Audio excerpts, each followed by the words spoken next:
Hi, I'm Dr. Ed Bieda, and today I'm going to talk to you about relapse and early recovery. Probably more so about early recovery, and then I will actually touch upon relapse. So the things I'm going to cover today are, with recovery, it's kind of like you're trying on an outfit, right? So I'll be talking about that concept. I'll be talking about old pattern behavior and the fact that your old pattern behavior, your thoughts, your feelings, your actions, from your past versions of yourself are still going to be there, still going to be stored in your memory banks, if you will, and they'll still be very accessible. So I'll be talking about how to deal with that. I'll be talking a little bit about how to deal with urges and cravings. I'll also talk to you about how recovery is like a contact sport. All right, so I'll start out by talking to you about how you try on the outfit of recovery. And it's like an outfit, you know? So when you're first making this transition to being clean and sober, you're trying on this outfit of recovery. And like any article of clothing, you have to look at yourself in the mirror and see if it suits you. You know, does this work for me? Does this feel good?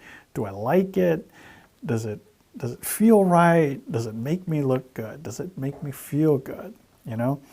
And as you're getting used to the outfit, it's going to feel awkward. It's going to feel different from time to time, right? So you're going to need to do different things. So as I'm talking to you, most people, right, kind of do an all or nothing approach. You should probably do recovery in small pieces and small steps if you can. Now, with that being said, the one thing that you should do all or nothing is basically not doing the addictive behavior. That's like, I'm not going to do that anymore at all. You can't just, try to titrate down from that. That's probably not a good idea. So I would not recommend that. All right, so for everything else, you kind of want to titrate up. Okay, so what does that mean? So you want to do meetings, you want to make connections with others, you want to revisit some hobbies and interests you have. If you don't have any, you don't want to develop new hobbies and new interests, and you want to rekindle the relationships that you've had. All right? So, and you can do this kind of in small steps. You don't want to do too huge a step because it'll feel too weird, it'll feel too strange, and then you won't want to do it anymore. Okay? So if you make your steps smaller and more bite-sized, you're going to be more successful at it. Okay? All right, so let's talk about recovery meetings. When you're going to recovery meetings, you're trying to build a social support network. Okay, that's what the meeting is for. It's not like I'd go there and I listen and I get something. Now, hopefully that's the case. Most of the time I've heard most people say, well, I don't get too much out of the meeting. It's the connections that I make afterward that are really where the meat of that meeting is, okay? So what you want to do is at least introduce yourself to the group members, if nothing else. If you get there, great. What you want to do is, hey, I'm so-and-so, I'm Ed, I'm an alcoholic, and how's it going? You don't have to do anything more than that, but at least you're introducing yourself. So you're taking that first step forward, right? And if there's nothing else you do in your recovery meetings, that's a good first step. Mind you, that's a first good step, okay? You got to do more, but it's a first starting one, all right? This will help you feel more connected to the meeting, all right? So that's what the support in the meetings, all right? And then you have to kind of find a meeting that kind of works for you. And they're all different, okay? There's going to be different people, different leaders, different speakers. And you have to find one that is your speed, so to speak. Otherwise, you won't want to go to it. You won't do it. All right, so now I'll talk about hobbies and interests. Hobbies and interests help us live in the moment, right? By allowing us to solely focus in on that activity. If you can focus on that activity and nothing else, it is the same as meditation, right? And the benefit of meditation is that it brings us into the present moment. Anxiety, depression, and any other things that you've got on your mind will fall away. That's because whatever you focus on will be your sole attention. And you can't give any other energy to any of these other thoughts, so they fall away, okay? So what do I usually hear? I frequently hear people telling me, well, what if I don't have any hobbies or interests? I just don't do anything anymore. If you're one of these individuals, I'm going to tell you this. This is the most exciting time is there's so much to do. There's lots of different hobbies, interests out there. Try them. See what captures your full attention. All right, now as you're trying these things out, you'll find some things that kind of work for you. Now, I'm going to warn you, don't just do one thing, okay? Because here's the problem with doing just one thing. Our biological brain adapts. So you have to do more than just one thing that captures your full attention, okay? So you want to get maybe 3 or 4 different things that you like doing that capture your full attention. And they don't have to cost a lot of money, okay? It could be very simple, like taking a walk. It could be doing a crossword puzzle. Just small things that capture your attention. It doesn't have to be huge, right? Now you might have a few huge ones like, I don't know, shooting guns, surfing, I don't know, playing Legos, whatever it is that captures your attention. You might have a few big ones, okay, that cost a little bit more. But other than that, they don't have to spend, you don't have to spend a lot of money on what you're doing. It can be very simple things, all right?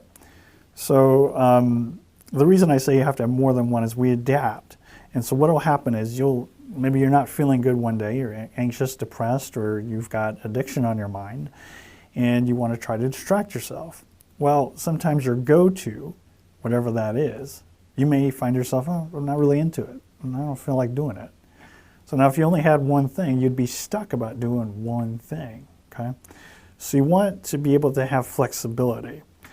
So you want to have a few things because sometimes that one thing may not work. And sometimes the second or third thing may not work either. So you've got to kind of reach out there. And if worse comes to worse and none of them work, you have to be open, okay? Open to trying something new that captures your attention in the moment.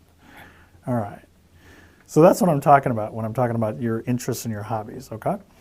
Now, something else you want to do in early recovery is kind of rekindle your relationships. And I have a video later that will talk about more about how to rekindle relationships, but I'll speak very simply about this. What you want to do is you want to spend time with the other person, being present in the moment, doing a shared activity. And it doesn't matter the time. So it doesn't matter how long the time you spend with that person is. What you want to do is you want to be sure that you're in the moment and you want to be doing a shared activity. Now, hopefully that activity is not fighting. Okay, most of us aren't charged by fighting. Now, in the research and the literature, there are a small group of people that get very charged and excited through arguing. Okay, but that's a very small percentage of us, not most of us. So anything else except fighting. And the other thing I'll tell you is don't watch a TV show or a movie. Why? Because I can go to the theater and I can watch a movie with 100 other people, but I don't feel connected to any of them because I'm not doing anything else besides watching the movie. So you want to do something that's a little bit more interactive. You can do gardening, you can make a meal, you can take a walk, you can do all kinds of things that are kind of together, being fully present, okay? And that's how you kind of rekindle your relationships with anybody else that you're dealing with. All right, so as you're wearing the outfit of recovery, think about how you want your life to be. So this is the thing. People change. People say, look, I don't want to do this anymore. But many people don't think about, well, what do I want in my life? How do I want to change? What will be most helpful for me? What do I want my recovery to look like? You've got to be thinking about that. And so in early recovery, you need to be thinking about who you want in your life, what you want to be doing in your new version of life, and you think about where you want to be doing all this stuff. So when you're moving in the direction of who, what, and where your new version of your life is headed, the how will follow. And I'm talking about the acronym that AA uses. Okay, so there's honesty, openness, and willingness. Honesty with yourself and with the situation you encounter is going to allow you to see things for what they are and to arrive at a reasonable solution to the situation. So that's what honesty really is. Honesty is not, I just be honest with everybody and I never tell any white lies anymore or anything like that. It's being true to what is really inside of me. It's really being true to what I'm really seeing and experiencing instead of going back into my memory and saying, well, I had this situation occur, it was a lot like this one, and I think that's the same thing that's going on. You want to see it with a fresh set of eyes on both sides. yourself and the situation. That's honesty, okay? Openness.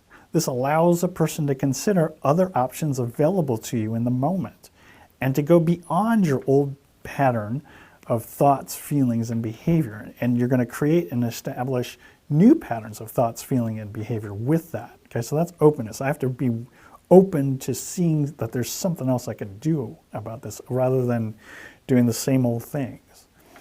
And then there's willingness. Willingness is going to allow the person to do the newly created thoughts, feelings, behaviors to arrive at a different solution and hopefully a better outcome. Now I say hopefully a better outcome because sometimes it doesn't always work out. Remember, you're co-creating this kind of experience with the other people that you come into contact or the other things that you come into contact with. Now, I may think something may work out really well, and it doesn't quite have the intended effect I want. That's okay. It's learning. So remember, you got to go light on yourself. You can't be really hard on yourself right now. Think of yourself like you're being reborn. I mean, that's what this is. And it's really exciting if you think about it. You're getting a chance to kind of create a new version of yourself and having rebirth into this new life. And that really means that all of that old stuff in the past is not existing now. So you really can be fresh and new right now in this moment. I mean, think about that for a second. Like, you can really let go of all that old stuff if you want to. Now, it's going to take some time. This is true. People just don't go, okay, I'm done with it, over, I'm done. But you can if you want to, and through time, you may feel yourself changing into something else, something better, something that feels good to you, all right?